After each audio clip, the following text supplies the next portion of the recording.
Welcome back to our channel. Today we're out here checking on our food plot. It's looking pretty good considering we've been in a drought. But today we're going to talk about some reasons why your deer might be nocturnal.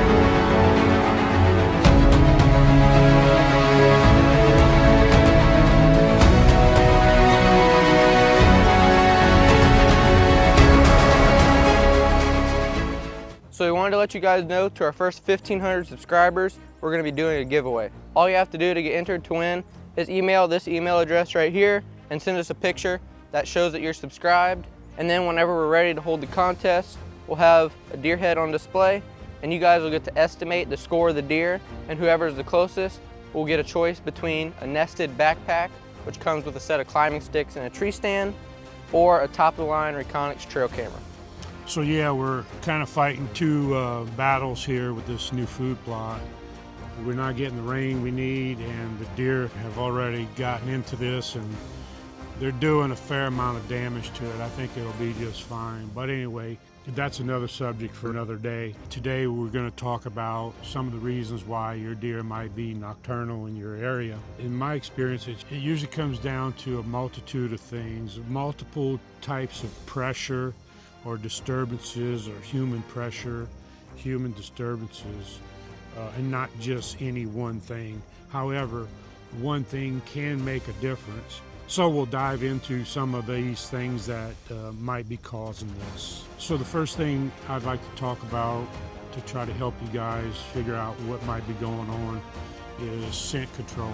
I'll tell you about an experience I had several years ago coyote hunting. What I realized while trapping coyotes is we might set 15, 18, 20 coyote sets, and we wouldn't catch anything for the first 4 or 5 days. And then it was like a light switch went off. It would just be coyote after coyote. We caught on this one 200-acre farm 27 different coyotes in a matter of 2 seasons, and that was probably a total of maybe 40 days, 35, 40 days of trapping between the 2 years in the spring. So we were doing good, but we would hardly ever catch a coyote in those first 4 or 5 days. And this is even after doing a lot of the scent prevention.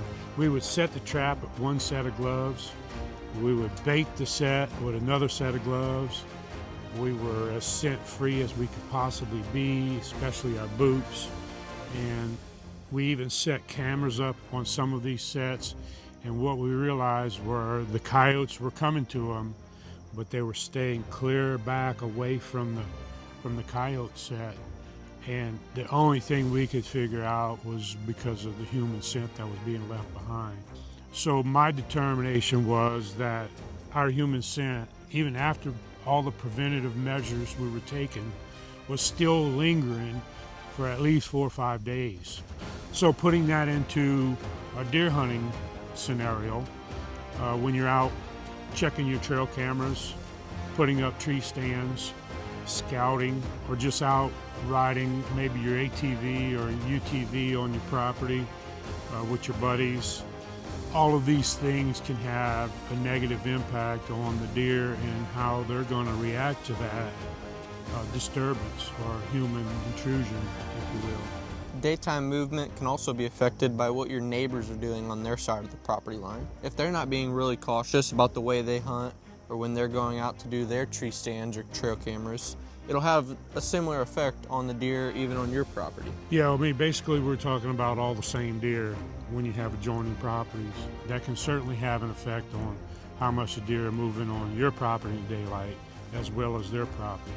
I'll use this one property as an example. It was 200 acres. The deer were being highly pressured on the neighboring properties.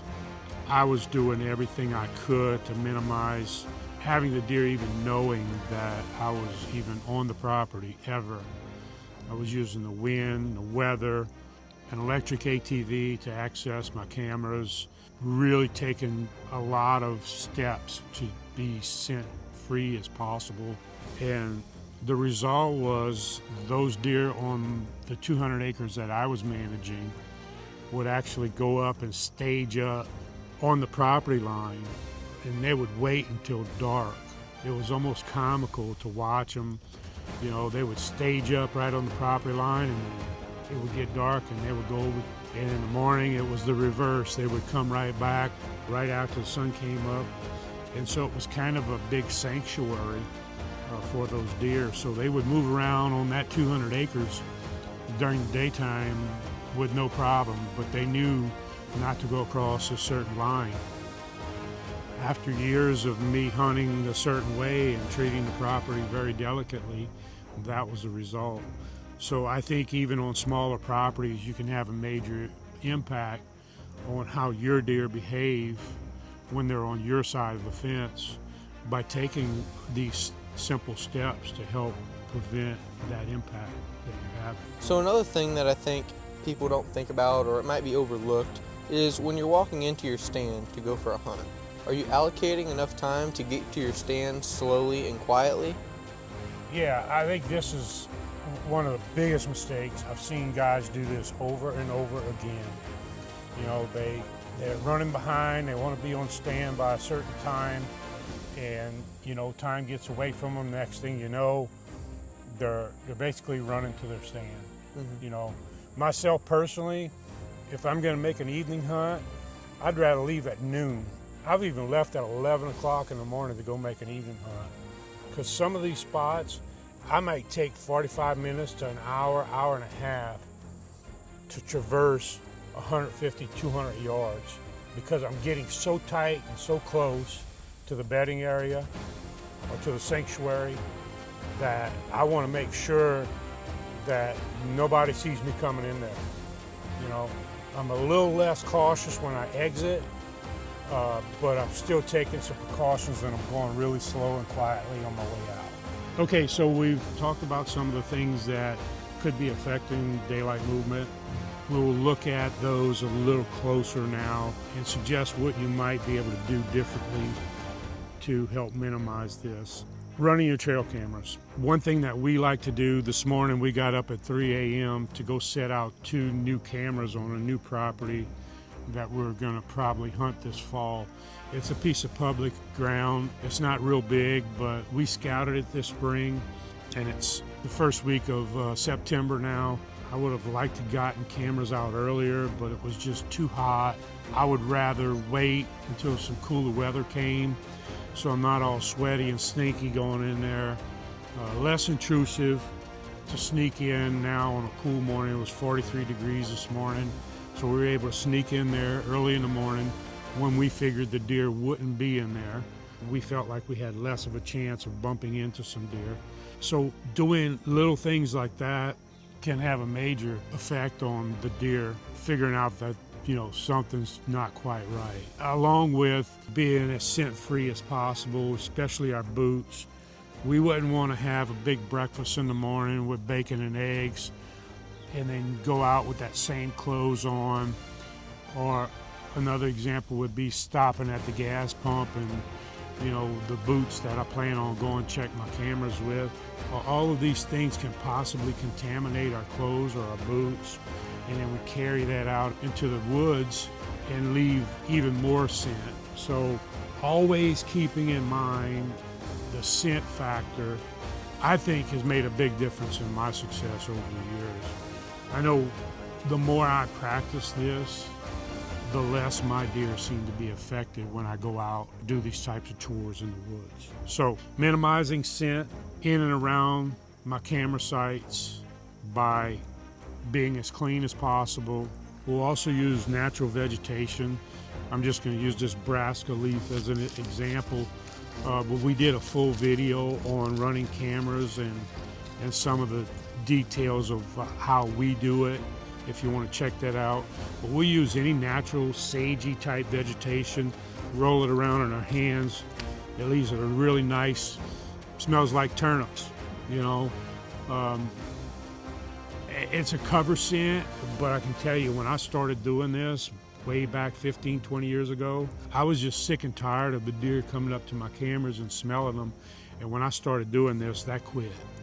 Almost 99% of it went away.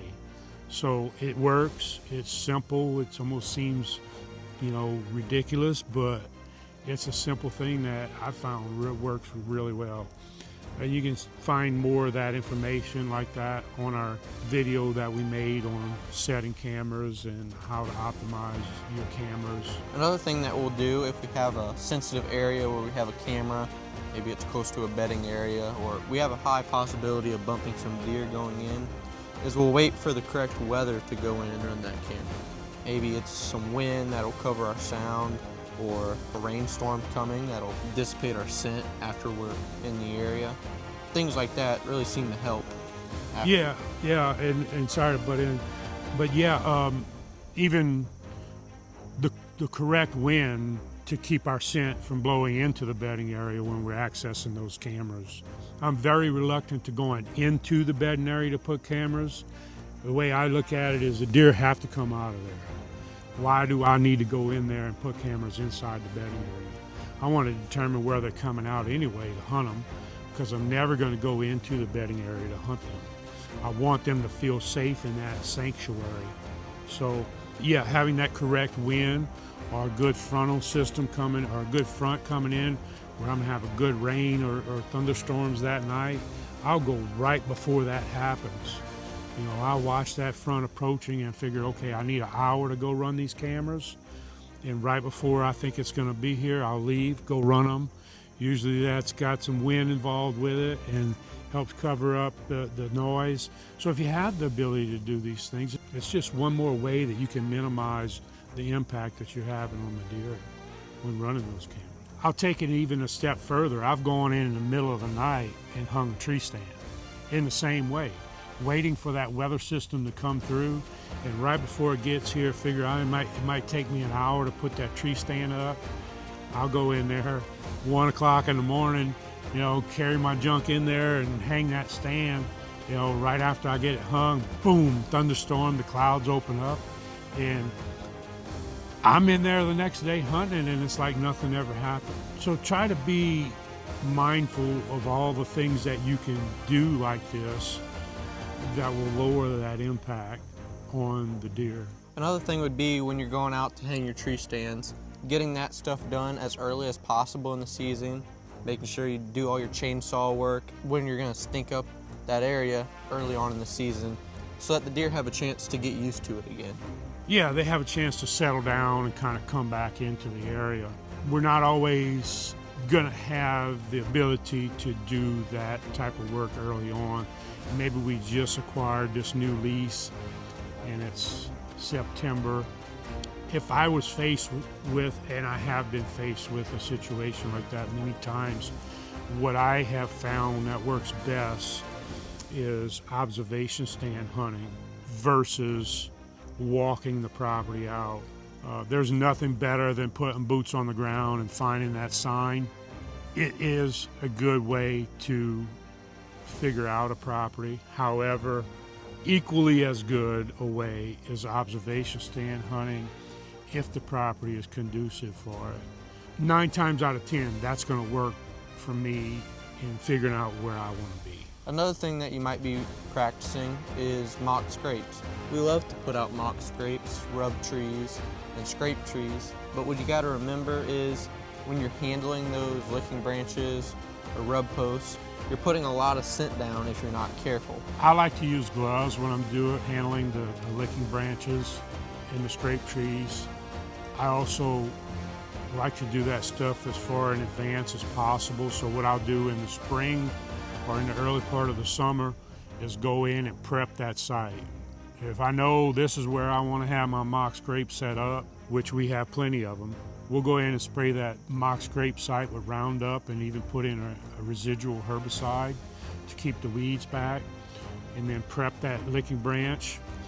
Or if it's a scrape tree, I'll go out and post hole dig the hole, cover it with a little piece of plywood to stop it from filling back in, so that when it comes time to do that in September or whenever I decide to do it, late September is when I like to do them. All I gotta do is get there with the tree stabbed in the ground and I'm off to the next one. So I'm not lingering around that site any longer than absolutely necessary. We're gonna be doing a whole video on mock scrapes and scrape trees and rub posts and how we go about it, and some of the types of trees that we use, which can make a big difference on whether they rub on that tree or not. We'll get into all those details in a different video coming out soon. So again, it's a complete mindset. You have to really think about everything that you're doing to minimize that pressure, to minimize that scent, and to minimize the deer feeling your presence. You want your property to be like a refuge to the deer.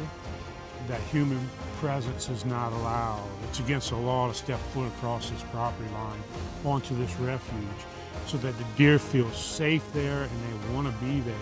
The bottom line is, when the rut comes around, those bucks are gonna rut. They're gonna chase, they're gonna lay down sign, and they're gonna be moving more. Everyone knows this, right? So if they don't feel safe moving on your property, well, what are they gonna do? They're gonna find a place where they do feel safe moving about, or they're gonna do it at night. So the best thing you can do to increase your chances of success of getting that buck to move in daylight hours is minimizing the impact that you're having on the property, whether it's scent prevention, running your cameras, putting up tree stands, or just out there to enjoy your property. You always have to be mindful of what impact that's putting on the deer that are in the area. So good luck this season. Hopefully this helps you guys out in figuring out why some of your deer might be more nocturnal than you think they should be. And as always, we appreciate you watching, and remember, hard work is more reliable than luck.